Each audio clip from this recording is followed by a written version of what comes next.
এবারের আইপিএল এর মেগা নিলামে একের পর এক রেকর্ড তৈরি হয়েছে। প্রথমে কলকাতা থেকে ছেড়ে দেয়া শ্রেয়াস আয়ারকে 26.75 কোটি রুপিতে পাঞ্জাব কিনে নিলে নতুন রেকর্ড গড়া হয়।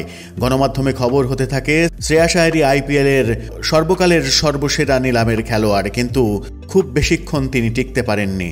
27 কোটি রুপিতে ঋষভ পান্তকে কিনে নেয় এবার লখনৌ ঋষভ পান্তকে কেনার সঙ্গে সঙ্গে ঋষভ পান্ত হয়ে যায় আইপিএল এর ইতিহাসের সব থেকে দামি খেলোয়াড়। 18 কোটি রুপিতে অর্শদীপ সিংকে পাঞ্জাব কিনে নিয়েছে। 18 কোটি রুপিতে যজবেন্দ্র চাহালকেও পাঞ্জাব কিনেছে।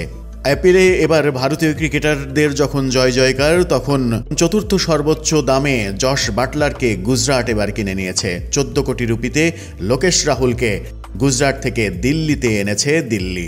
মোহাম্মদ সিরাজ গিয়েছেন এবার গুজরাটে 12.25 কোটি রুপিতে। 11.75 কোটি রুপিতে মিশেল স্টার্ক দিল্লিতে গিয়েছেন কলকাতা থেকে।